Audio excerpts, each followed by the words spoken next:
Menariknya dari simbol yang satu ini, ya, simbol ini dianggap sebagai sesuatu yang sakral.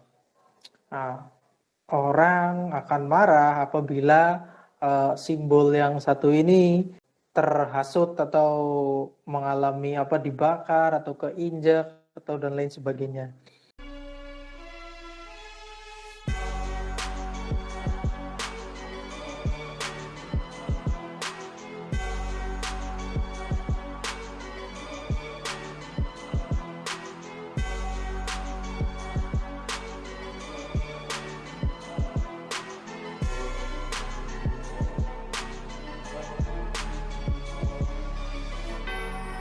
Selamat berjumpa kembali di acara beras yang ke-14 ya, pekan 14 ya.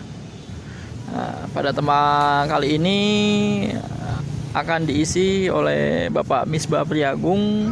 Oh ya, temanya itu adalah memahami konteks bendera dalam semiotika. Ya, kurang lebih seperti itu. Jadi langsung saja kita dengarkan pemateri berbicara menjelaskan tentang materinya. Oke, langsung saja. Ya, ini memaknai bendera dalam pandangan semiotik ya, dalam konteks semiotik ya, harusnya. Ya, saya jelaskan dulu mengenai semiotiknya dulu kali ya, atau dari benderanya dulu. Nah ini sebenarnya sebuah hal yang menarik ya kalau kita berbicara masalah bendera. Ya, bendera itu kalau kita lihat dalam pandangan semiotiknya Peirce, itu kan bendera itu masuk dalam kategori simbol ya, tingkatan kedua, hubungan antara tanda dengan representamen. Nah, itu simbol. Nah, tetapi menariknya dari simbol yang satu ini ya, simbol ini dianggap sebagai sesuatu yang sakral. Nah, orang akan marah apabila simbol yang satu ini terhasut atau mengalami dibakar atau keinjak atau dan lain sebagainya. Ya ini banyak sekali ya masalah tindakan-tindakan anarkis ataupun bahkan sampai menjurus ke peperangan. Kita bisa lihat kasus di Papua tentang bendera bintang kejora ya. Itu bertahun-tahun ribut terus ya, terus lagi di Maluku ada yang namanya RMS ya, kemudian dulu di Aceh ada bendera GAM, nah, terus tahun lalu itu di Garut ada bendera HTI ya, kemudian banyak lagi. Nah, tapi konteks bendera di sini ini adalah konteks bendera merah putih karena sesuai dengan tema yaitu kemerdekaan. Ya, ini sebagian materi ini memang saya kutip dari jurnal saya yang sudah saya tulis sebenarnya 2 tahun lalu. Ya, hanya saja baru terbit kemarin. Yang terkait bendera Tauhid yang di Garut. Ya, karena hampir sama konteksnya, maka dari itu saya mengutip dari sana. Ya, bendera merupakan lambang ya suatu kelompok yang menjadi penanda keramat. Ya. Ya, saya katakan keramat karena di sini orang berjuang mati-matian itu untuk bendera. Ya, karena ada nilai filosofisnya, ya, ada nilai filosofisnya, ada historinya di situ kenapa orang itu mati-matian. Ya, bahkan saat bendera pusaka kita merah putih itu dulu ketika Soekarno mengungsi dari Jakarta ke Jogja ya, Soekarno itu dalam kopernya itu membawa bendera merah putih ya, karena bendera itu Belanda sebagai bendera pemberontak ya. Karena apa ya, karena pada waktu itu Belanda itu belum mau ya mengakui bahwa Indonesia itu sudah merdeka. Nah, ketika Soekarno sudah sampai di Jogja ya, kemudian Bung Karno menyuruh ke siapa namanya saya lupa, yang menciptakan lagu syukur itu. Nah, untuk membawanya ke Jakarta, ya, membawanya kembali ke Jakarta. Ya. Malah di situ Soekarno berpesan ya, lindungi bendera ini ya. Bahkan apabila menggunakan nyawamu, maka kamu harus mempertaruhkan nyawamu. Nah, untuk itu akhirnya bendera itu dibelah jadi dua, ya, satu merah dan satunya putih. Supaya apa? Supaya tidak ketahuan oleh Belanda bahwa itu adalah bendera. Nah, itu dikatakan sebagai bendera pertama Indonesia, ya, karena sebelumnya Indonesia itu belum memiliki bendera. Ya, warna merah dan putih itu mengandung makna yang sangat dalam. Ya, jadi bukan hanya sebuah warna merah dan putih saja, tapi karena memang dari dulu itu untuk membuat dan mengibarkan bendera merah putih ya, itu taruhannya adalah nyawa. Nah, menurut sejarah ya, bendera merah putih yang digunakan Indonesia itu adalah bendera merah putih diadopsi dari bendera Panji Kerajaan Majapahit. Nah, apakah hanya itu saja? Ya, ternyata enggak ya. Kalau kita melihat ke belakang pada abad ke-7 ya, seperti kerajaan Pajajaran ya, ke Pajajaran itu pun sudah menggunakan bendera panjinya adalah merah dan putih sebagai penanda. Ya, kemudian berkembang lagi ke kerajaan Kediri pun menggunakan bendera merah putih. Nah, kemudian apakah Majapahit itu menggunakan bendera merah putih? Ya, ternyata merah putih yang digunakan Majapahit saat itu adalah bendera berwarna merah putih seperti kalau kita sandingkan itu adalah dengan corak pakaian orang Madura.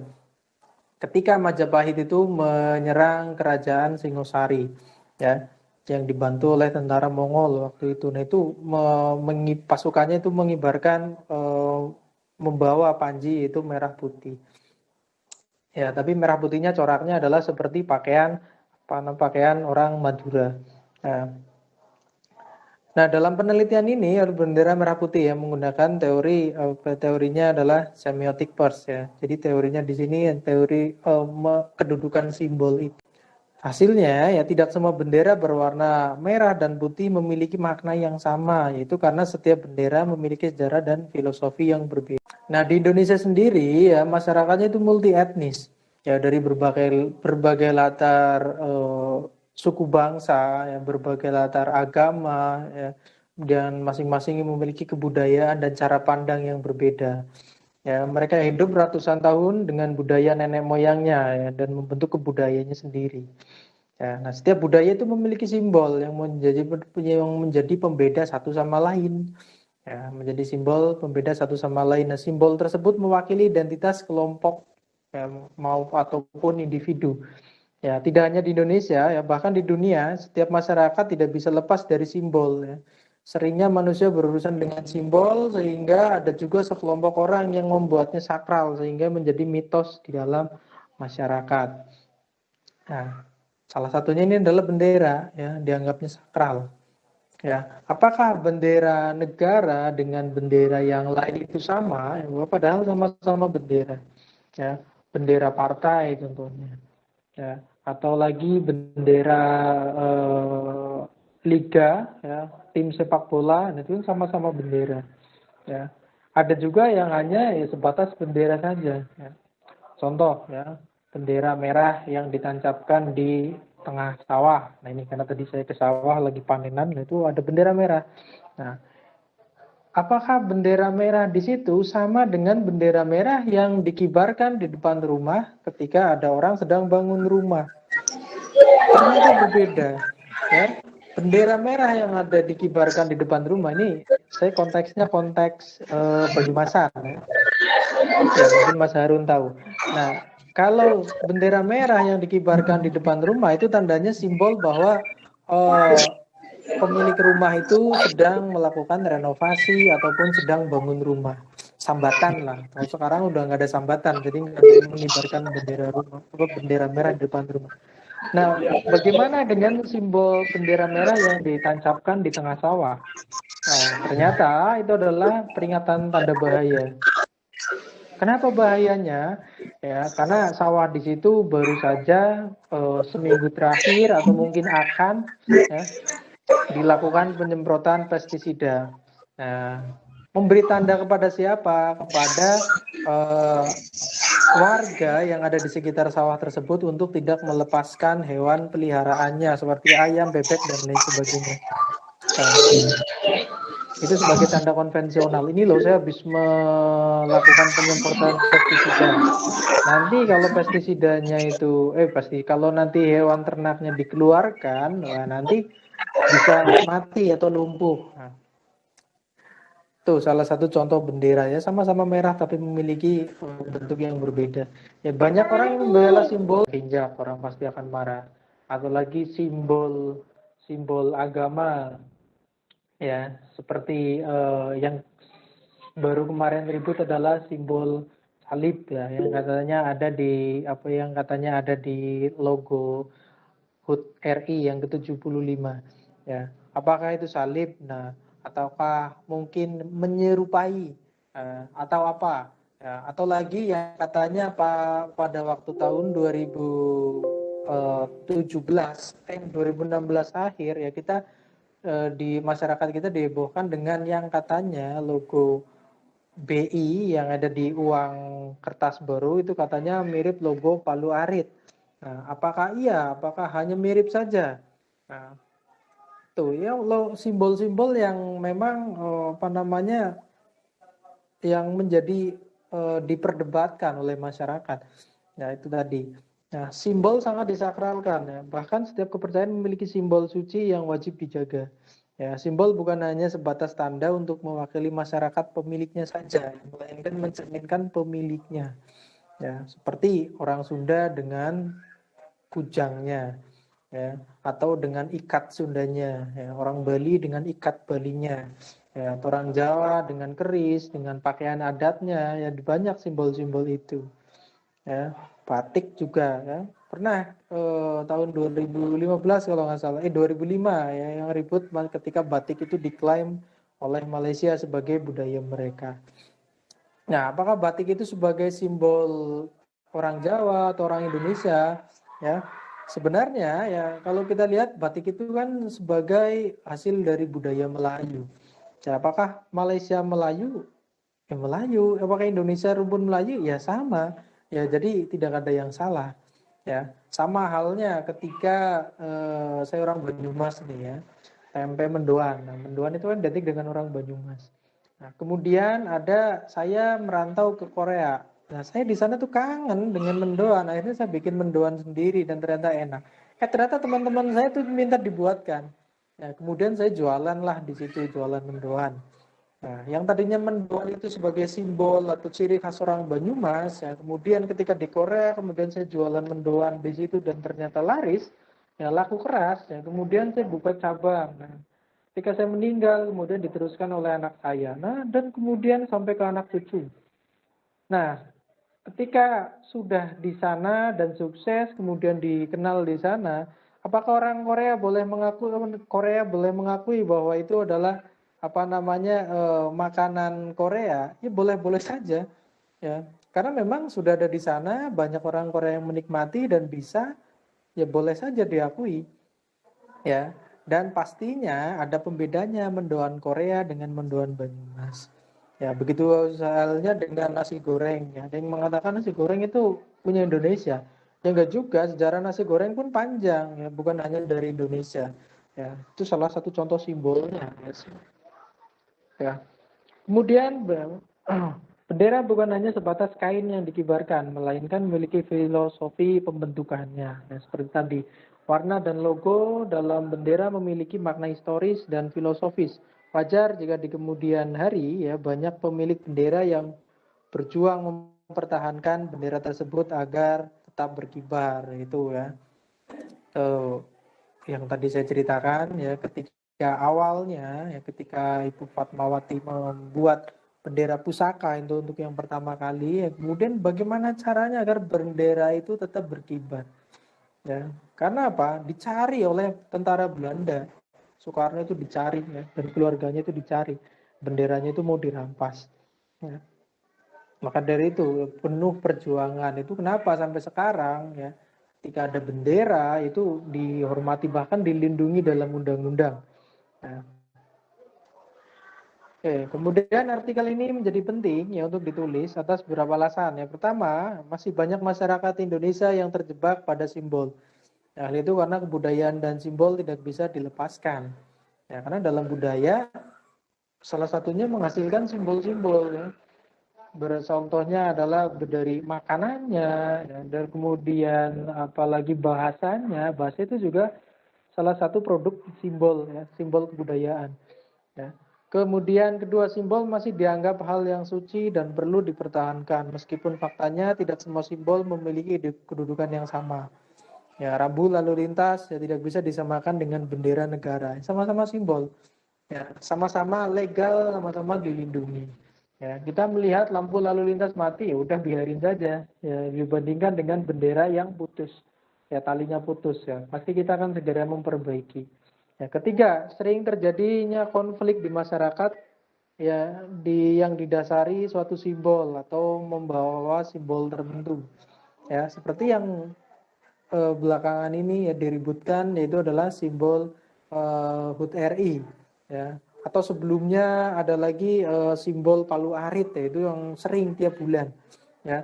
Kemudian apa namanya eh, yang terakhir ya, atau yang kemarin yang bendera tauhid katanya ya, dan lain sebagainya ya. Kemudian penelitian ini diharapkan mampu menyelesaikan masalah perihal simbol yang sering terjadi di tengah masyarakat Indonesia, terutama simbol mengenai bendera ya, karena sampai ke depan pun ya ini pasti akan ramai ya. RMS, kemudian bintang kejora, apalagi yang sekarang yang sedang panas itu bintang kejora ya, sehingga tidak terjadi pelecehan terhadap sebuah bendera. Ya, kalau kita lihat filmnya itu di film Tanah Surga, ya kalau nggak salah, ya Tanah Surga katanya.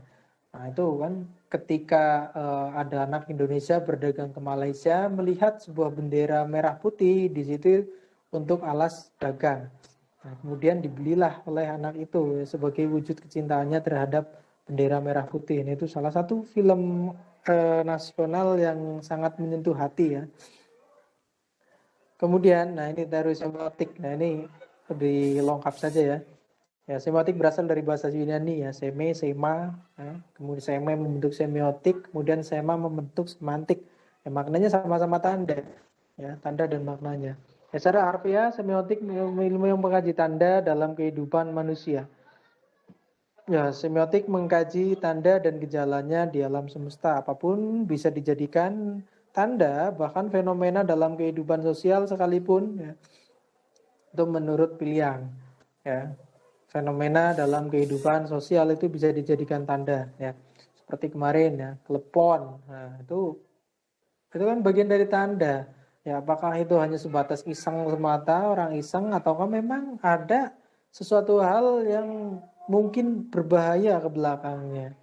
Ya, ada lagi keris ya dirusak-rusakin. Nah, itu apakah hanya sebuah kejadian biasa ataukah itu merupakan bagian dari sebuah tanda yang mungkin akan melahirkan tanda yang lebih besar nanti ke depannya ya.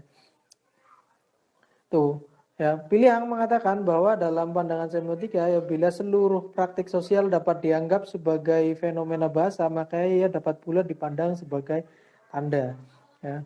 Manusia merupakan makhluk tanda ya, yang tidak bisa hidup tanpa tanda. Ya. Sejak baru dilahirkan, manusia membutuhkan tanda pengenal dirinya. Yaitu sebabnya bayi baru dilahirkan langsung diberi nama.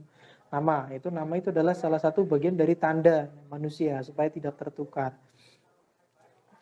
Ya, kalau Peirce menyebutnya sebagai Homo semioticus, ini salah, ini harusnya bukan HUT ya, tapi di skripsinya Piliang kalau nggak salah.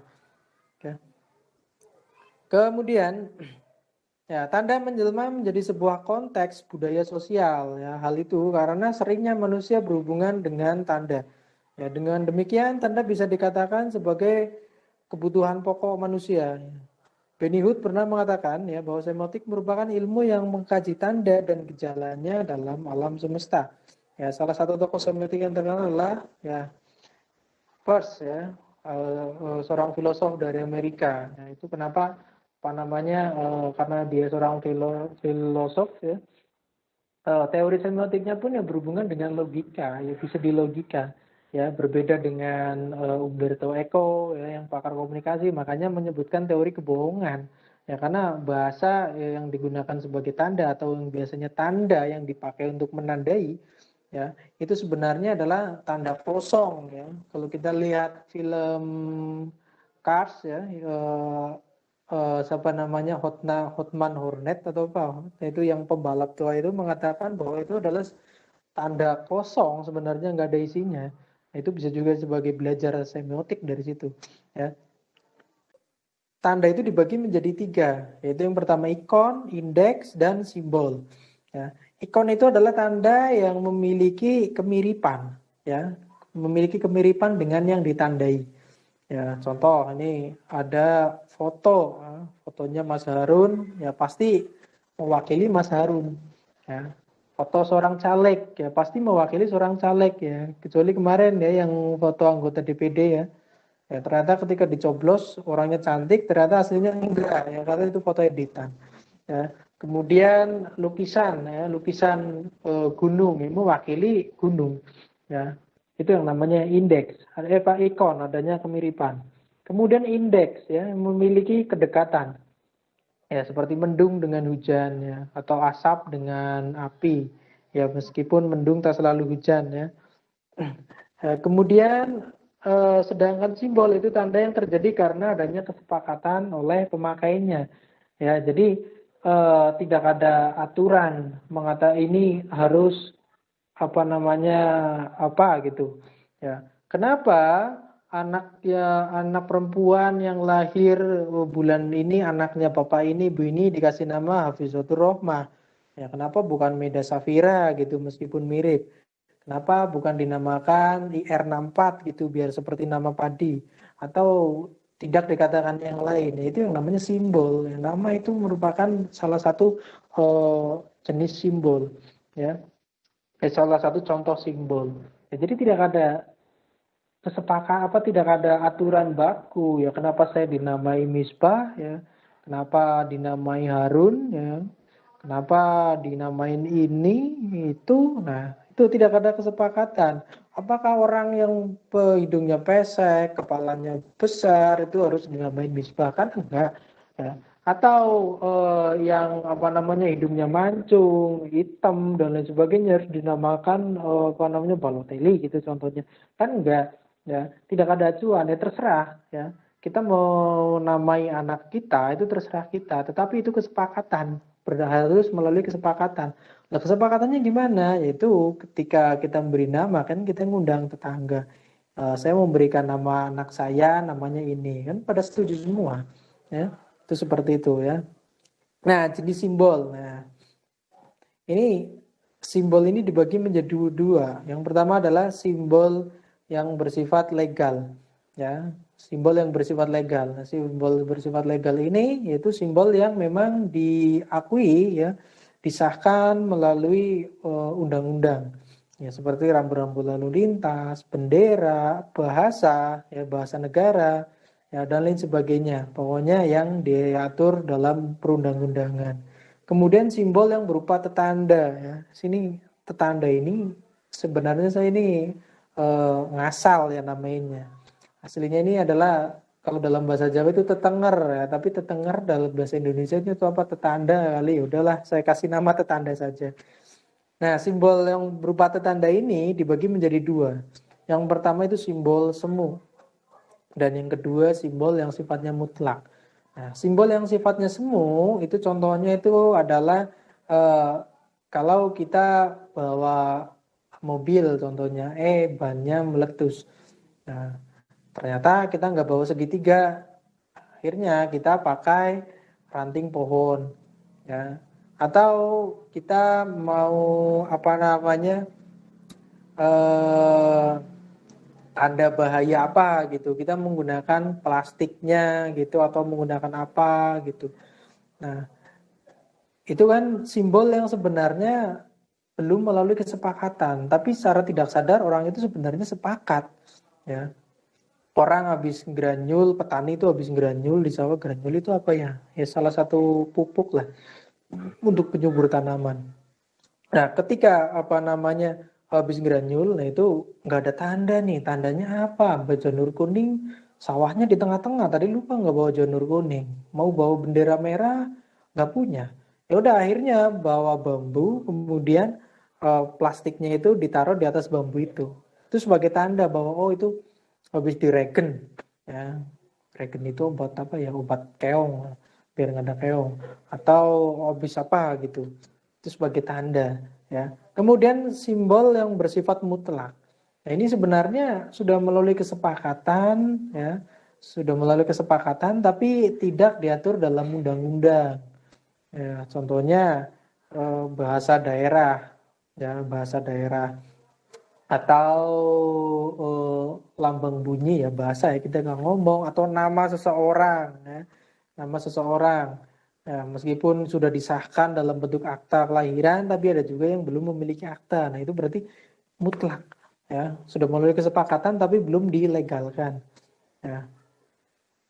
Nah, kemudian ya salah satu contoh simbol itu bendera. Ya, seperti halnya dengan simbol yang lain nih, bendera tidak memiliki aturan khusus mengenai makna dengan objek yang diwakilinya. Ya, saya kembali lagi mengulas sejarah. Kenapa bangsa Indonesia itu menggunakan warna merah dan putih? Ya, meskipun ada yang mengatakan merah itu melambangkan bumi ya sebagai ibu, makanya kita mengenalnya Ibu Pertiwi. Ya, karena dalam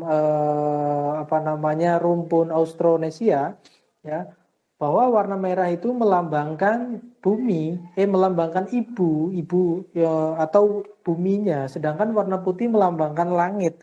Ya, itu kenapa kalau kita bandingkan lihat negara-negara di ya rumpun Austronesia ya, itu warna benderanya ya pasti ada unsur merah dan putih.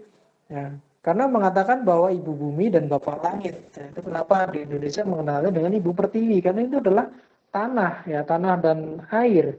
Ya, bukan langit pertiwi, bapak pertiwi, karena bapak itu adalah langitnya, sedangkan langit itu kan nggak bisa dipegang, nggak bisa dikasih patok ya. Tuh, kalau kita lihat yang rumpun Australasia itu apa saja, ada Indonesia merah putih, ya. Singapura merah putih, Malaysia juga ada merah putihnya. Kemudian mana lagi?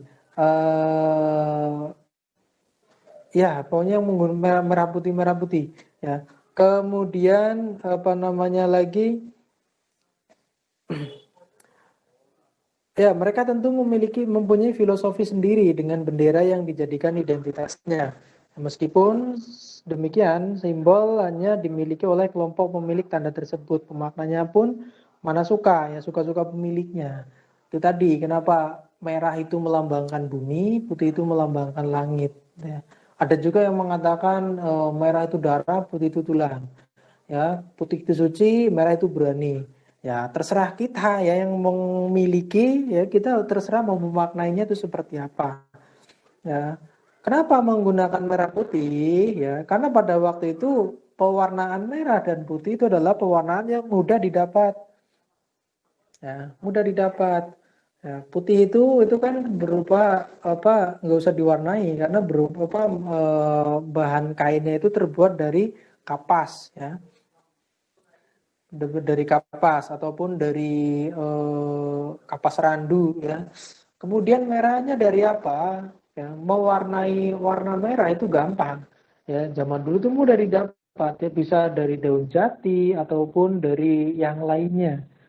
Ya, sehingga panjinya itu menggunakan merah putih. Makanya kerajaan-kerajaan zaman dulu mayoritas menggunakan merah putih ya, yang merupakan masih keturunan Austronesia. Itu menggunakan merah putih ya, berbeda dengan dengan yang lain gitu. Mengapa di Arab itu menggunakan warna hijau ya, bisa jadi karena di sana itu mencari warna hijaunya lebih gampang dibandingkan menggunakan warna putih warna putih dibandingkan menggunakan warna yang lain begitu.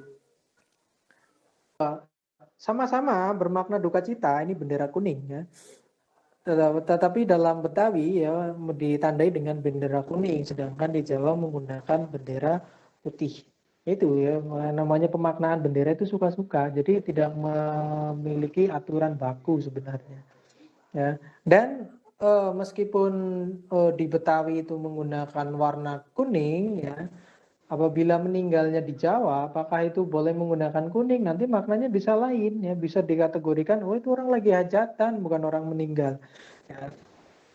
Tapi ya dalam budaya dalam peribahasa kita kan ada yang mengajarkan bahwa lain ladang, lain belalang, lain lubuk, lain ikannya. Ya beda tempat pasti beda adat istiadat. Nah ini saya kutip ini bukan dari buku ya, tapi dari YouTube ya. Itu YouTube-nya Aji Prasetyo, itu komikus ya, salah satu komikus Indonesia. Ya, budaya merupakan cara manusia menyelesaikan masalah dengan caranya yang khas. Nah, maka dari itu budaya setiap bangsa pasti berbeda. Ya, bendera merupakan bagian dari produk budaya sebagai penanda identitas. Ya, cara manusia menyelesaikan masalahnya dengan caranya yang khas. Nah, kenapa saya mengutip itu? Ya, itu bagi saya ya pendapatnya Mas Aji ini memang relevan ya dengan apa itu budaya. Ya, kalau kita lihat belajar di mata kuliah manusia dan kebudayaan ataupun sejarah budaya Indonesia, ya, itu budaya itu kan merupakan hasil olah pikir manusia. Nah, apakah iya? Nah, iya sebenarnya yang lebih mudah yaitu pendapatnya Aji ini meskipun di YouTube ini menarik ya. Makanya saya cari dulu itu judulnya apa YouTube-nya. Makanya saya cari ketemu. Nah, makanya saya kutip kalimatnya secara utuh ya. Budaya merupakan cara manusia menyelesaikan masalahnya dengan cara yang khas. Nah, kenapa merah putih bukan warna hijau, bukan warna biru? Karena membuat warna biru zaman dulu itu susah. Ya, berbeda dengan menggunakan warna merah. Nah, merah putih di Indonesia ini itu adalah terinspirasi dari kerajaan Majapahit. Ya, apakah Majapahit saja? Sesungguhnya enggak. Ya, zaman dulu kerajaan-kerajaan di Indonesia mayoritas menggunakan merah putih. Ya, hanya saja beda bentuknya, beda coraknya. Kenapa merah putih? Mudah dibuat. Ya, sebagai panji, sebagai bendera, sebagai simbol kerajaan ini. Ya, ada yang bentuknya loreng-loreng, ada yang bentuknya merah putih, ada yang bentuknya segitiga, ada yang bentuknya kotak dan lain sebagainya. Ya, merujuk ke laman KBBI Daring, ya bendera merupakan sepotong kain atau kertas segi 4 atau segitiga, ya itu bendera Kongo ya, dikaitkan pada ujung tongkat, tiang dan sebagainya dipergunakan sebagai lambang negara, perkumpulan, badan dan sebagainya atau sebagai tanda. Ya, panji-panji, tunggul ya, bendera merupakan salah satu contoh simbol ya.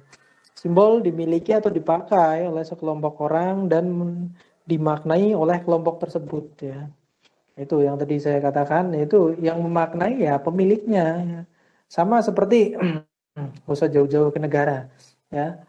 Simbol logo ini saja bendera Hima Sasindo ya. Saya pernah Sasindo itu terdiri dari bentuk apa saja, logo apa saja. Ada yang mengatakan pot bunga, ada yang mengatakan bintang, memang ada bintangnya. Kemudian ada yang mengatakan semangka. Nah, itu ya. Oke, ya bebas penafsirnya. Ada yang mengatakan kenapa berbentuk semangka yang dipotong. Nah, semangka itu kan mengandung vitamin C dan mengandung banyak air, bisa jadi sebagai kehidupan. Ya, bintang, kenapa bintang? Nah, sebagai penerang. Atau lagi pot, kenapa pot? Itu kehidupan, hubungannya dengan semangka tadi. Nah, gitu. Ya itu bebas. Ya. Nah, kebetulan yang buat logo Hima Sasindo itu dulu saya. Ya, saya itu terinspirasi dari salah satu lakon pewayangan itu yang judulnya Cupu Manik Astagina. Ya, itu ada di kitab Ramayana itu bagian pertama. Ya, bagian kedua. Ya. Kalau bagian pertama itu kan penciptaan penciptaan Rahwana dan Kumbakarna. Ya, kemudian bagian kedua itu adalah Cupu Manik Astagina. Ya, Cupu Manik Astagina itu pusaka Dewa Surya. Ya, pusaka Dewa Surya yang katanya itu kalau memiliki pusaka itu dia akan menguasai kehidupan. Ya. Akhirnya diperebutkan oleh Anjani, Sobali dan Sugriwa. Nah, itu dari filosofi itu Cupu Manik Astagina. Kalau Sasindo itu dianggap sebagai Cupu Manik Astagina dijadikan sebagai Cupu Manik Astagina, pasti nanti mahasiswanya itu nanti akan menguasai kehidupan. Nah, belajar hidup. Nah, makanya kan slogannya di situ kan Papaning Mudi Nata Jagat. Ya, tempat anak muda belajar mata dunia. Nah, kemudian bingung lagi. Kalau Cupu Manik Astagina Dewa Surya, kalau dalam pewayangan itu kan bentuknya heksagon. Nah, akhirnya dibuatlah bulat saja, ya, bulat. Ya. Jadinya semangka. Nah, itu seperti itu. Nah, dimaknailah Cupu Manik Astagina itu sebagai wadah, ya, untuk bagi siapa saja yang memiliki itu, ya, nantinya akan bisa menguasai dunia, ya, memahami dunia. Menguasai dunia itu adalah dengan ilmu pengetahuan. Nah, siapa yang memaknai? Yang memaknai ya kita, ya, orang sastra Indonesia. Nah, apakah sudah legal? Ya, legal, sudah ada RT-nya di situ, sudah disahkan dan sudah di SK-kan, ya, maka maknanya itu. Apakah kita boleh memaknai yang lain? Ya boleh. Kenapa? Ya karena Sasinda itu milik kita. Ya, boleh dimaknai yang lain, ya. Tuh. Nah, kemudian bendera, ya, di Indonesia merah putih, ya, itu diatur, ya, dalam 3 undang-undang, ya, 3 peraturan. Yang pertama UUD 1945 pasal 35, ya. Kemudian Undang-Undang Nomor 24 tahun 2009, ya, pasal 1 sampai dengan berapa? 28, 27. Di antara itulah, ya. Kemudian, ya, peraturan pemerintah nomor 40 tahun 1958. Nah, ini, ya, yang tadinya simbol semata. Nah, kemudian mewakili sebuah negara diundang-undangkan. Nah, itu yang dia menjadi lebih sakral lagi, ya. Kenapa? Ketika bendera merah putih itu ketika ada yang mengusik bendera merah putih, kemudian rakyat Indonesia kemudian akan marah. Nah, itu tadi, ya, sudah sakral kemudian dilegalkan.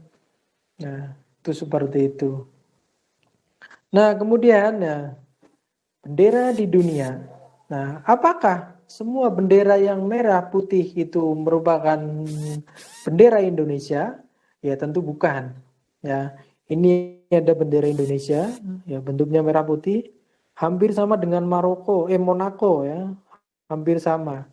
Nah, bedanya di mana? Apakah dari warna merahnya? Ternyata bukan. Di Indonesia pun sebenarnya merahnya, ya, sama seperti itu, atau warna yang lebih ini lagi, yang lebih paham tentang warna itu perempuan, ya. Nah, bedanya apa dengan bendera Monaco? Adalah dari segi bentuknya, ya. Lebarnya adalah 2/3 dari panjang benderanya, itu adalah bendera Indonesia. Kalau panjangnya 15, berarti lebarnya 10. Kemudian ada lagi Greenland. Ya, sama-sama merah putih, bedanya ada lingkaran. Ya. Kemudian bendera Peru, Singapura, kemudian apalagi Kanada. Nah, itu kan sama-sama merah putih. Swiss, nah itu juga sama-sama merah putih. Dan bendera lainnya, ya, seperti bendera Jepang, itu kan ada merah putih. Ya, merahnya berupa matahari, ya, logo matahari, simbol matahari. Ya, kemudian di atas warna putih. Nah, orang Indonesia, ya, warga negara Indonesia itu dengan mudah membedakan ini yang bendera Indonesia, ini yang bendera Polandia, ya, ini yang bendera Monaco. Ya, meskipun sama-sama merah putih, nah itu sebagai penanda. Nah, sama juga dengan kasus yang dulu bendera Tauhid, ya. Apakah itu bendera HTI, apakah itu bendera Tauhid, apakah bendera ini, ya, ternyata bendera yang berlafal Tauhid itu banyak, ya, yang bercorak Tauhid itu banyak, ya. Setelah saya telusuri ternyata ada 45 bendera. Ya, hanya saja kemarin yang saya sebagai data itu hanya 13. Nah, ini cara membedakan bendera. Jadi meskipun bentuknya sama, ya, tapi setiap orang bisa membedakan. Siapa yang bisa membedakan? Yaitu masing-masing pemiliknya. Nah, kita kembali lagi ke sakralannya itu tadi, ya. Apakah kita boleh menghina bendera negara? Ya enggak, ya, karena setiap negara punya bendera, punya undang-undangnya, ya. ketika bendera lain itu negara kita itu diinjak-injak atau dibakar dan lain sebagainya, kita akan marah. Untuk itu kita jangan menghina atau merendahkan atau membakar, menginjak-injak, merobek-robek bendera negara lain. Nah, itu seperti itu. Nah, bagaimana dengan apa namanya merah putih? Apakah merah putih itu selalu identik dengan bendera Indonesia? Ya enggak juga, ya. Tergantung pembuatnya, ya, tergantung pembuatnya. Jadi karena simbol itu adalah bagian dari tanda. Nah, tanda itu diakui, ya, digunakan dan dimiliki oleh siapa? Oleh pembuat dan penafsirnya, ya. Itu yang memiliki. Jadi kalau kita tidak memiliki sebuah bendera itu, ya, tidak mengakui ya udah kita nggak usah menafsirkan supaya kita tidak memiliki bendera itu. Nah, itu seperti itu. Ya. Ya, mungkin di sini saja. Nah, nanti sampai sini saja, nanti sisanya kita ke tanya jawab, yaitu tentang simbol, ya. Boleh simbol lain, boleh simbol bendera. Ya. Ya, tapi konteksnya adalah bendera merah putih, ya, sebagai perayaan 17 Agustus. Oke, itu saja. Wah, mantap sekali teman-teman. Tentang pills lagi nih. Icon, simbol, dan apa lagi tadi itu? Indeks. Ya, ini tingkatan kedua, ya, hubungan tanda dengan objeknya. Ini kalau nggak salah di terakhir yang simbol apa ya Pak ya? Tandanya simbol Ya. Pak ya? Ya, Itu kan simbol. ada penafsiran ya Pak ya, kalau nggak salah ya, di tafsir salah itu ya. Nah, bagaimana tuh Pak memaknai yang penafsiran yang berbeda itu, apakah? Ya, jadi ya sama, menafsirkan sebuah simbol, ya, atau bukan hanya simbol saja, tanda itu kan sifatnya manasuka, ya, karena tanda itu juga dibuat manasuka, ya, arbitrar, ya, tetapi harus konvensional, ya, berdasarkan kesepakatan. Nah, bagaimana kalau kita tidak tahu, ya, sama seperti pertama kali saya melihat Monas, ya. Di Monas itu gambar apa, melambangkan apa, bentuknya apa, es krim. Ya, karena kan dulu ada es krim Monas kan, yang Campina kalau nggak salah. Nah, itu kan bentuknya es krim. Ada yang mengatakan api, ada yang mengatakan lilin. Nah, itu terserah kita sebagai penafsir. Ya, meskipun ya yang membuat Monas itu memiliki penafsiran sendiri. Dan kita nggak boleh marah, ya, karena menafsirkan sebuah tanda itu kan pragmatik, ya, terserah penafsirnya mau menafsirkan apa. Tetapi apabila sudah legal, ya, mau nggak mau, ya kita harus mengikuti, gitu, ya. Karena kalau tidak mengikuti, ya nanti kita merugikan orang lain. Contoh, kita berkendara, merah itu berani, jadi jangan berhenti, itu berani, harus jalan terus. Nah, itu kan merugikan orang lain. Sementara itu sudah diatur dalam undang-undang lalu lintas. Ya, jadi terserah penafsirnya mau menafsirkan seperti apa, tetapi yaitu tadi, ya, ketika tanda simbolnya itu berupa simbol legal, nah kita tuh harus mematuhi aturan sesuai dengan aturannya. Tapi ketika simbolnya itu masih berupa tetanda, nah itu terserah kita mau memaknainya seperti apa. Tuh, ya, tetapi yaitu, ya, kita harus menghormati yang memberi tafsir itu, ya. Sering saya contohkan kalau di kelas itu, contohnya begini, saya itu sedang jalan di trotoar, tapi di jalanannya itu ada genangan, ya. Saya ini ingin memberikan tanda kepada pengendara untuk hati-hati biar saya tidak kecipratan air. Nah, itu caranya bagaimana? Kalau saya mau menulis, gak mungkin, saya nggak bawa spidol, nggak bawa kertas. Nah, akhirnya saya kasih tanda dengan melambai-lambaikan tangan, tapi bukan lambai-lambaikan tangannya itu bukan mau menyetop angkot, ya, cukup begini saja. Nah, itu artinya apa? Dipelanin. Nah, itu kan sebenarnya saya itu terserah saya, karena saya itu nggak tahu ya mau memberikan simbol seperti apa. Di sekolah tidak diajarkan, ya, simbol daruratnya itu seperti apa.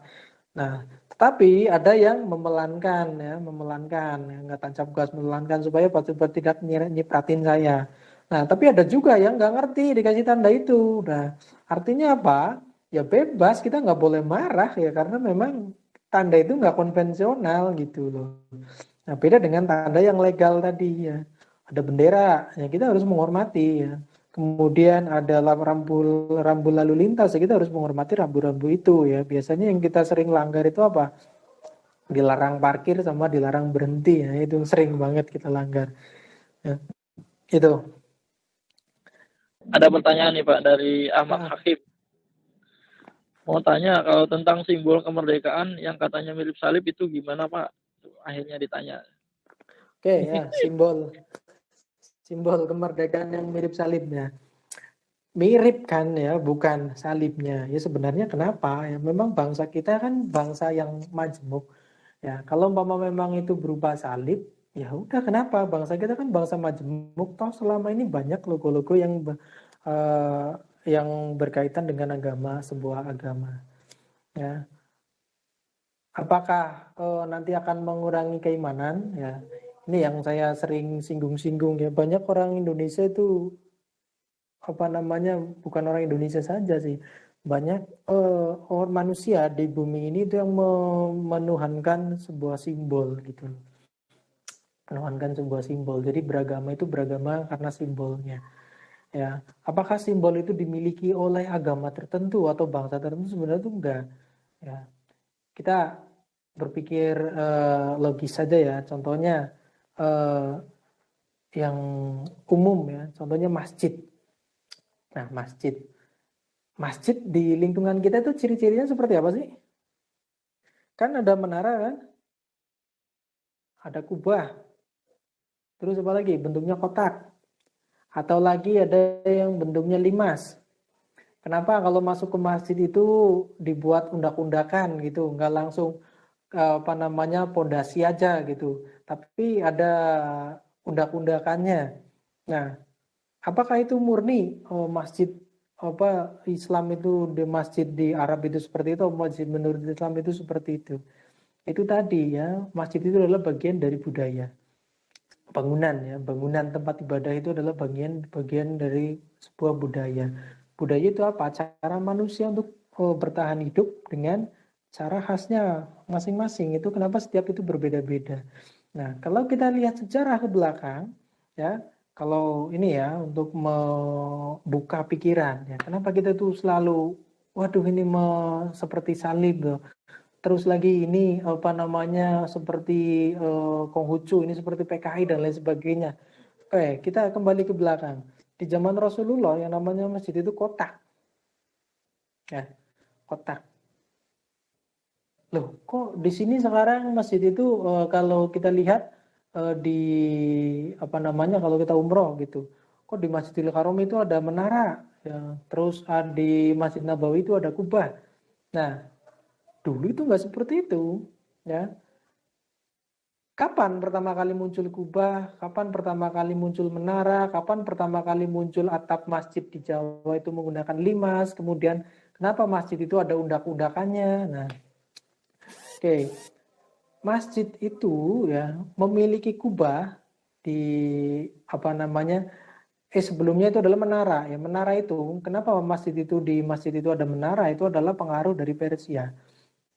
Ya, pada waktu itu ya, sahabat Ali bin Abi Thalib itu menikahkan anaknya ya dengan Raja Persia.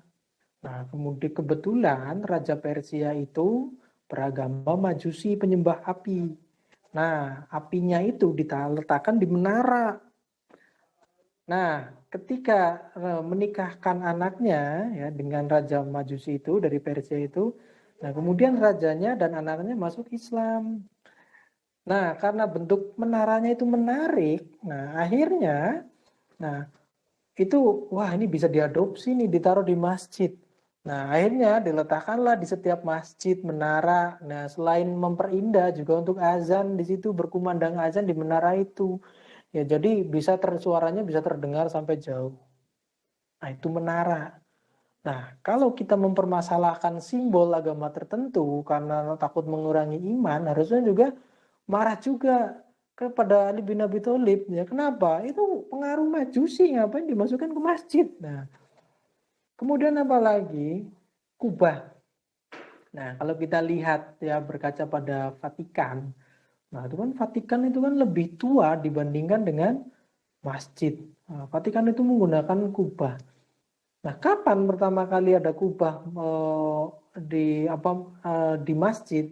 Itu adalah ketika Sultan Muhammad Fatih ya itu menaklukkan Konstantinopel ya. Raja Turki Utsmani itu menaklukkan Konstantinopel, mengambil alih masjidnya, mengambil alih gerejanya untuk dijadikan masjid. Nah, umat muslim pada saat itu, wah ini menarik ya, kayaknya bagus ini untuk dijadikan masjid ini bagus. Akhirnya hampir semua masjid pada saat itu ya dirombak, ada kubahnya. Nah, ketika masuk ke Indonesia, di Indonesia itu di Nusantara itu ternyata pengaruh Hindu dan Buddha. Nah, supaya orang Hindu dan Buddha itu tidak kaget ketika masuk ke Islam, nah akhirnya dibuatlah masjid ya, menyerupai dengan tempat peribadatan Hindu dan Buddha. Tempatnya dibuat undak-undakan seperti Candi Borobudur. Ya, pernah ke Borobudur kan? Nah, sama. Kenapa masjid-masjid di Nusantara, di Indonesia itu pasti seperti itu. Nah, kemudian atapnya dibuat limas. Selain buatnya lebih mudah, ya dibandingkan membuat kubah menggunakan semen dan lain sebagainya, ya pembuatan limas itu lebih mudah, bahannya mudah didapat, itu menggunakan kayu. Nah, itu mengandung unsur Hindu dan itu sampai terjadi saat ini. Nah, maka dari itu ya ketika mengandung itu agama tertentu, ini mirip penganutnya ini. Nah, itu sebenarnya kita tuh memandangnya itu harus dengan pikiran yang luas. Sama seperti hina contohnya ya. Biasanya banyak yang mengutip dalil yang mengatakan bahwa barang siapa yang mengikuti ajaran suatu kaum ya, maka sama seperti kaum itu ya, atau menjadi bagian kaum itu. Nah, contohnya itu seperti itu. Nah, sementara banyak perempuan yang menggunakan hina. No, Hafizah pakai ini enggak? Pakai hina enggak? Nah, ini itu budaya mana? Ini itu budaya Hindu. Ya, budaya Hindu. Ya, dipopulerkan oleh siapa? Ya, Sultan Al-Akbar. Ya, Sultan Al-Akbar itu mbahnya yang bikin Taj Mahal. Nah, itu dipopulerkan pada saat itu. Nah, kemudian digunakanlah, wih, hina itu cantik ya. Akhirnya ya setiap muslimah yang menikah tangannya dibuat hina. Kenapa kita tidak protes itu? Itu kan ajaran Hindu. Ya, itu seperti itu. Ya, ya jadi bagaimana dengan logo yang mirip? Hanya sebatas mirip. Memang kenapa kalau umpama itu ada? Ya, toh agama Kristen contohnya itu kan diakui dalam undang-undang, diakui oleh pemerintah bahwa bagian dari itu. Ya, bagian dari salah satu agama yang ada di Indonesia. Kenapa kita harus marah mempeributkan? Ya, apakah iman kita akan luntur gara-gara simbol? Kan enggak, ya. Maka dari itu beragamalah karena Tuhan yang Maha Esa, ya, bukan karena simbolnya. Ya, sama seperti dulu ketika ketika sahabat Umar bin Khattab ya ketika mengunjungi Mesir ya ketika mengunjungi Mesir pada masa pemerintahan Amr ibnu As ya itu kan ketika bertandang ke gereja ya ketika baru menaklukkan Mesir ya itu kan bertandang ke gereja. Nah, ketika apakah dia kemudian sholat di gereja? Enggak ya, tapi sholatnya di luar. Nah, apakah maksudnya gimana ya supaya apa gereja tetaplah menjadi gereja ya masjid ya tetap menjadi masjid. Nah, tujuannya apa supaya umat muslim pada saat itu tidak terlalu berpengaruh pada yang namanya simbol ya pada simbol agama tertentu ya apalagi yang berkaitan dengan keimanan ya karena maaf ya yang namanya kita menjadi muslim itu kan karena hidayah ya kenapa kita takut hidayah kita dicabut gara-gara kita melihat simbol-simbol tertentu ya berarti kan kita sudah meragukan keesaan Allah itu percuma kita sholat mengangkat tangan sambil mengucapkan Allahu Akbar itu kan Astagfirullahaladzim nah itu beristighfar lah itu ya jadi kan hanya kelompok-kelompok tertentu saja ya Itu kan hanya mirip saja, ya. Hanya mirip saja. Toh kan sudah dijabarkan kan di maknanya apa, maknanya apa, maknanya apa. Hanya saja kebetulan tata letaknya ditaruh di situ biar kelihatan indah, sehingga menyerupai. Nah, kalaupun toh beneran ya nggak apa-apa, orang diatur dalam undang-undang. Itu seperti itu. Itu menurut pendapat saya. Mungkin ada pendapat lain atau mau bertanya lagi seputar simbol. Iya, mudah-mudahan terjawab ya Mas Ahmad Hakim mengenai simbol tadi itu.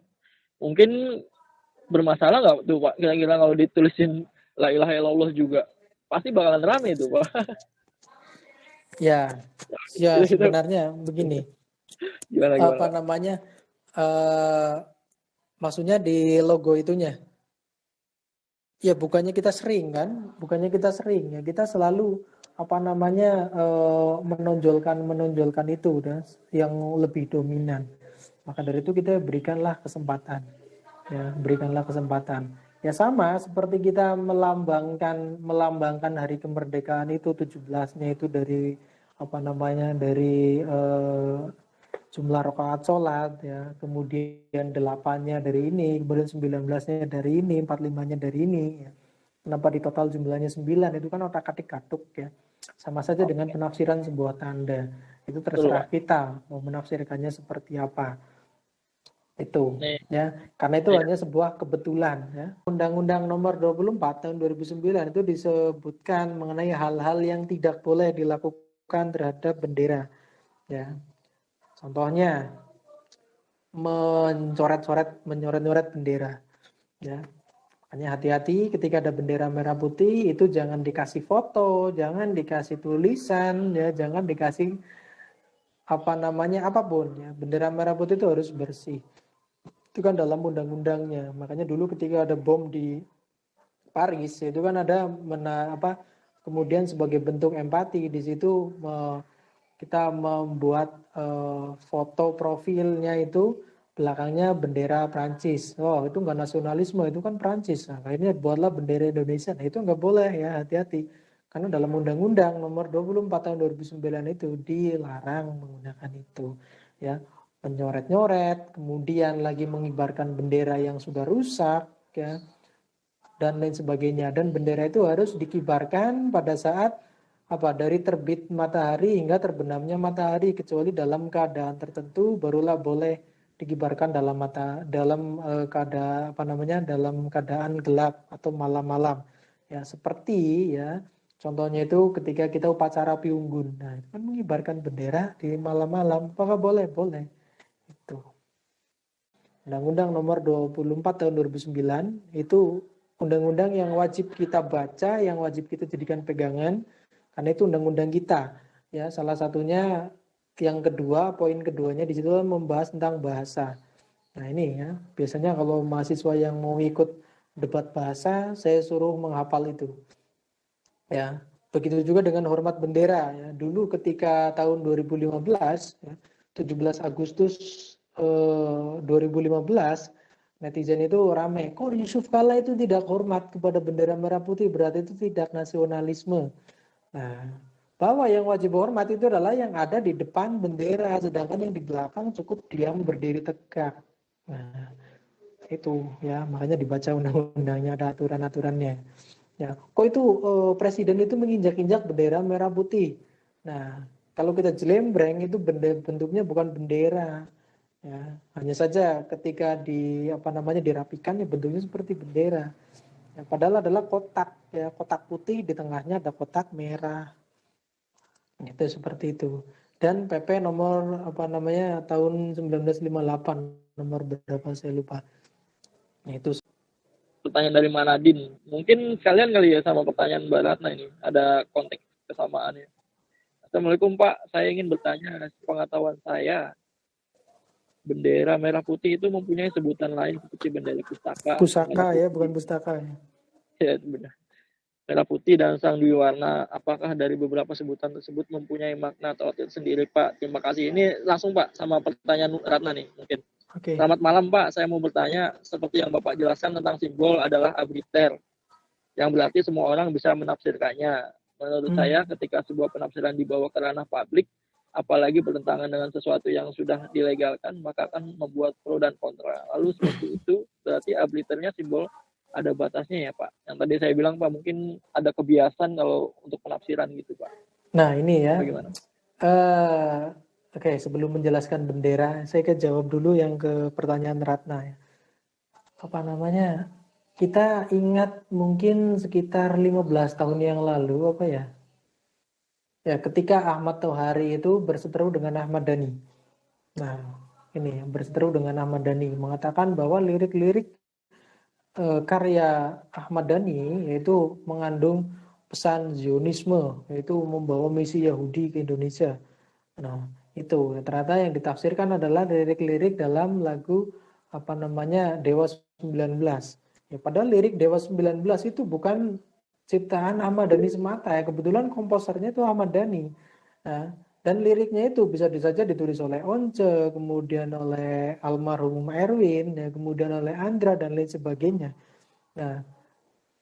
Nah, di sini saya sangat menyayangkan ketika Ahmad Tauhari itu melakukan penafsiran terhadap sebuah lirik lagu. Lirik lagu kan bagian dari karya sastra ya. Karya sastra itu kan salah satunya pragmatik kan. Nah, ketika sudah sampai ke ranah publik ya di masyarakat, ya pengarang itu dianggapnya sudah mati. Nah, kita sebagai melakukan penafsiran itu boleh-boleh saja, terserah kita. Yang penting menggunakan kita paham teorinya.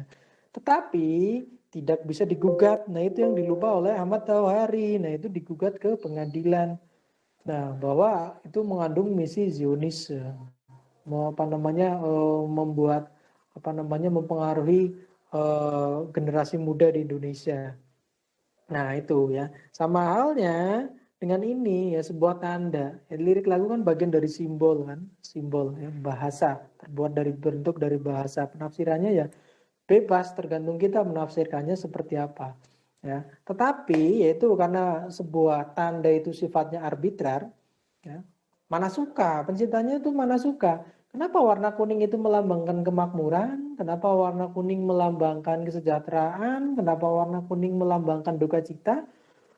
Nah, itu kan terserah.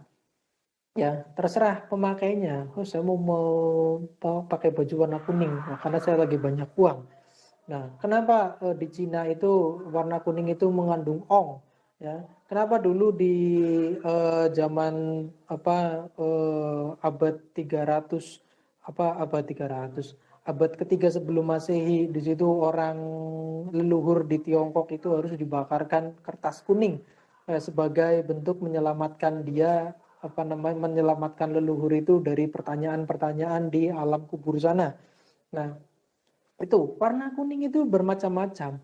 Ya terserah yang membuat tanda itu, tapi pemaknaannya pun ya terserah. Tapi ya akan menjadi tanda ya apabila sudah melalui kesepakatan bersama.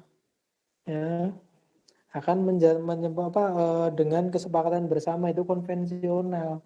Ya, barulah ya tanda itu dipakai secara universal ya seperti ya beberapa belas tahun yang lalu atau mungkin puluh tahun yang lalu ya orang tua melahirkan anaknya, nah mengundang tetangga bahwa oh ini saya punya anak perempuan, saya mau kasih nama Ratna Wulandari.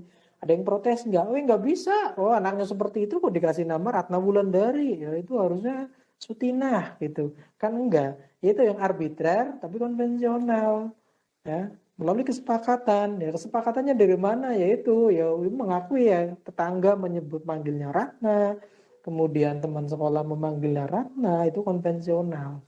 Padahal penamaan Ratna itu arbitrar ya, terserah orang tuanya, nggak ada acuan khusus kenapa dinamai Ratna gitu. Nah, kemudian ya barulah secara konvensional kemudian baru universal dipakai oleh seluruh orang. Oh ini manggilnya Ratna, kenapa Harun manggilnya Ratna, saya memanggilnya Ratna. Nah itu seperti itu ya. Tetapi ya kembali ke pertanyaan siapa tadi ya, masih di Ratna ya berarti ya, ke ranah publik. Nah itu jangan sampai yang namanya hasil analisis karya sastra atau bahasa itu kemudian dipidana dilaporkan ke pengadilan. Karena apa? Itu pragmatiknya itu terserah kita penafsirannya, ya. Karena dalam karya sastra itu tidak ada makna yang pasti. Kita boleh nggak sih nanya ke penciptanya? Ya nggak boleh, ya. Karena apa? Nanti jadinya jelek, ya. Karya sastra ketika sudah sampai di masyarakat itu kan pengarangnya itu sudah mati, ya. Begitu juga dengan pemberi tanda, ya. Itu sudah mati sebenarnya, nggak boleh ditanyakan, ya. Paling ya itu berdasarkan kalau kita lihat punyanya semiotiknya Barthes, ya, itu yang penting adalah ground, ya, latar belakang kita, ketika saya pulang atau berangkat ke kampus ada melihat bendera kuning, oh ini ada duka cita. Kenapa saya mengatakan itu adalah duka cita? Oh, karena biasanya di daerah sini itu kalau ada orang meninggal itu dipasang bendera kuning di depannya. Nah, kemudian nih saya sedang pulang nih ke Cilacap. Ya, saya melihat lagi jalan ada bendera kuning di depan rumah, dekatnya itu janur kuning, di bawah janur kuning. Oh, berarti itu meskipun saya biasanya hidup di Depok, ya, atau di Pamulang, melihat bendera kuning itu adalah duka cita, tapi ketika saya pulang ke Cilacap mengatakan, oh ini siapa yang lagi mantu. Nah, itu, ya. Kenapa? Itu sebagai simbol orang sedang hajatan. Ya, atau lagi menjelang pilkada di bendera kuning, oh itu Golkar ini pasti yang punya. Nah itu seperti itu. Atau ada rame-rame menggunakan jas kuning semua, itu Golkar, ya.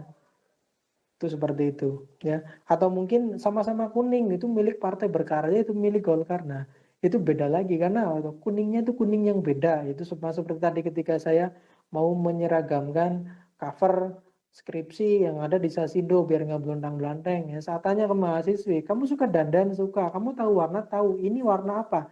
Indigo.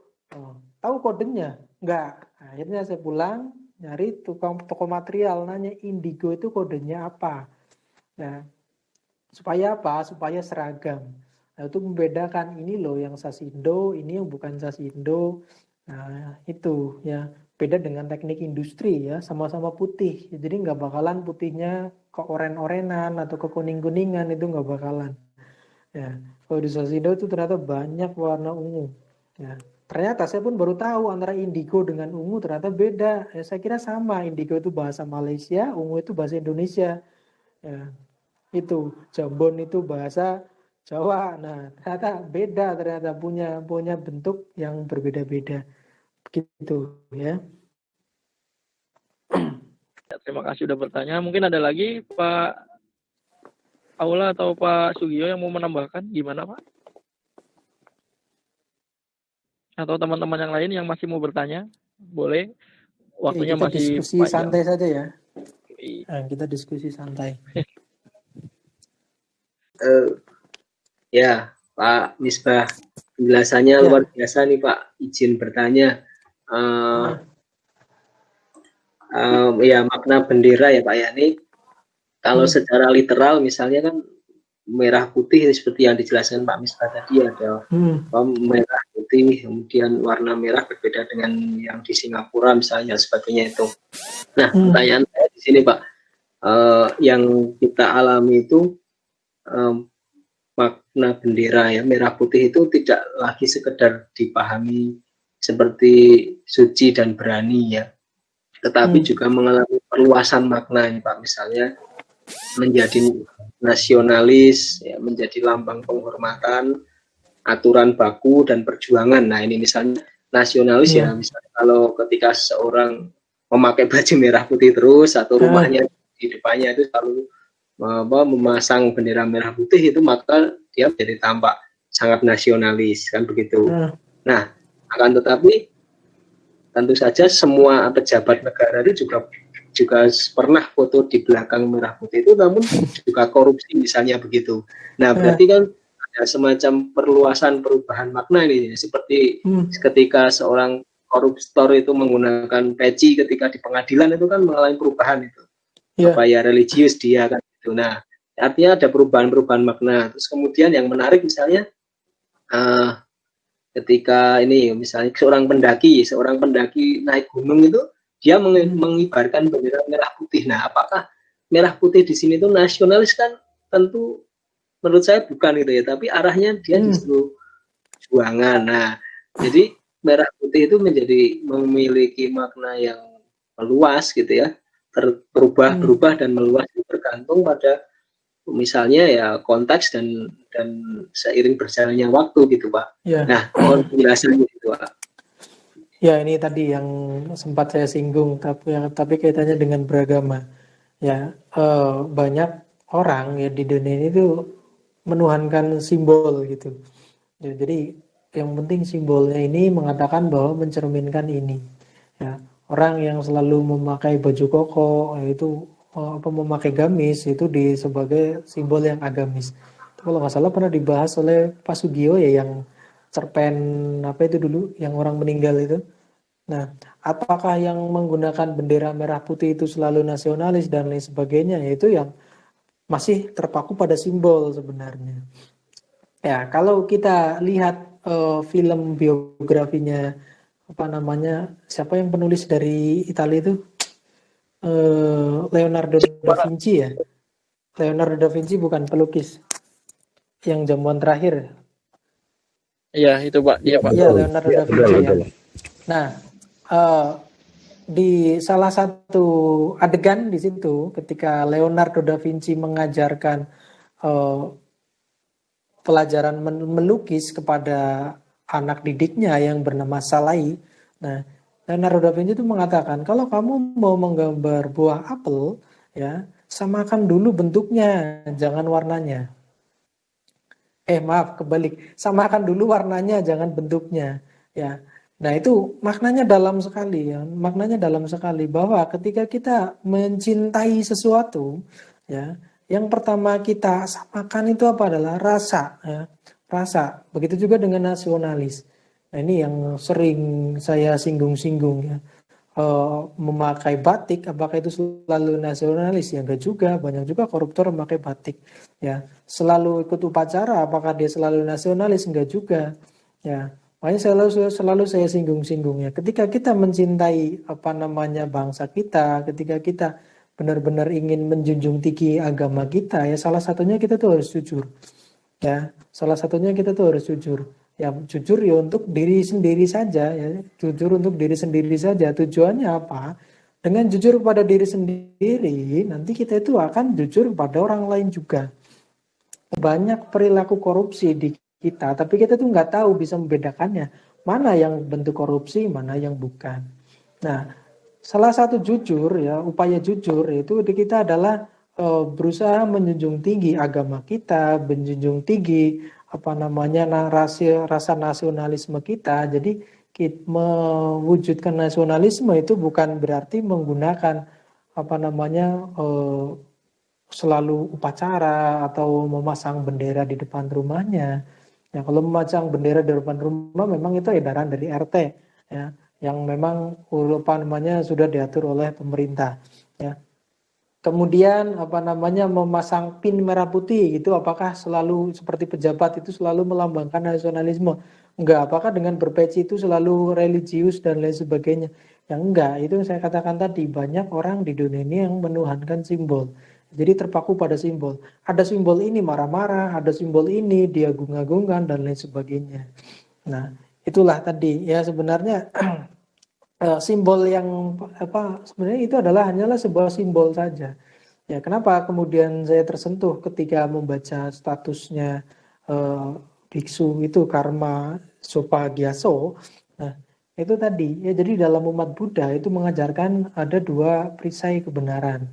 Satu kebenaran relatif dan yang kedua adalah kebenaran absolut. Ya. Nah, kita bisa menerapkan kebenaran absolut. Nah, itu berarti kita itu ikhlasnya itu sudah tinggi. Ya, bahwa udahlah, ya, apakah dengan melakukan pembiaran itu kemudian kita menjadi tidak nasionalisme? Ya, yang enggak begitu, ya. Yang penting kita sudah melakukan kebenaran relatif, yaitu dengan memberikan teguran, memberikan peringatan yaitu kepada orang tersebut. Wah, ini bendera negara saya jangan kamu jatuhkan. Itu apabila kita melihat bendera kita itu direndahkan oleh negara lain. Ya. Atau sebaliknya, ketika kita melihat bendera negara lain itu jatuh ya atau terinjak-injak, nah kita juga harus menyelamatkan. Itu juga sebagai bentuk nasionalisme kita terhadap bendera negara kita. Ya, contoh ya, bulan Oktober kalau nggak salah, bulan September ya, bulan September 2019 itu di Unpam itu mengadakan seminar internasional dengan bekerja sama dengan Politeknik dari Malaysia, Shah Alam siapa namanya lupa. Nah, ketika di tengah acara, ya, bendera Malaysia yang kecil itu yang di meja itu bolak-balik jatuh. Ya, bolak-balik jatuh. Banyak yang diam di situ.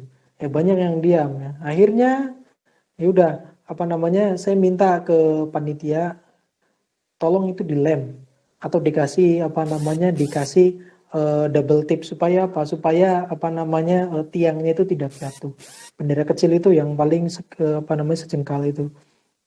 Nah, apa reaksi dari orang-orang Malaysia yang hadir di situ? Ya, mereka akhirnya tersenyum, merasa benderanya itu dihargai.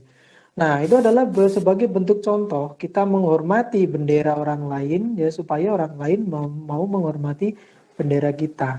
Meskipun pada kenyataannya kita sering melihat bangsa kita sering sering dijelek-jelekan oleh negara sebelah. Ya, tapi dengan perilaku seperti itu berarti kita sudah menunjukkan bahwa kita itu sebenarnya nggak begitu, itu hanya segelintir orang saja. Nah, itu yang akan mengubah stigma warga negara lain kepada kita. Itu seperti itu. Ya, itu karena yang tadi ya, simbol yang tadinya secara khusus kemudian digeneralisasi ya, tapi generalisasinya malah kebanyakan menunjukkan ke arah yang terbalik ya. Kalau dalam bahasanya itu peyorasi ya, tapi dalam pemaknaan perbuatan itu nggak ada yang namanya tindakan peyorasi ya. Itu seperti itu. Baik, terima kasih Pak Misbah. Paula di saya tutup Paula ya. Wah, silakan Mas, Harun aja Mas. Iya Pak, baik Pak. Kalau buat teman-teman yang mau tahu jamnya atau temanya apa, mungkin juga bisa follow Instagram yang baru dibuat ngobrol biar lebih rame gitu Pak. Jadi ada tuh nanti poster-poster yang udah pada ngisi gitu kan. Mungkin nanti insya Allah mudah-mudahan bisa terus berkelanjutan gitu Pak. Ya terima kasih sekali lagi ya buat Pak Misbah, buat Pak Ola, buat teman-teman yang lain yang udah hadir. Jangan berkecil hati, kita semangat sama-sama belajar jarak jauh. Ya. Akhir kata saya ucapkan wassalamualaikum warahmatullahi wabarakatuh. Terima kasih Pak. Waalaikumsalam warahmatullahi wabarakatuh. Oke.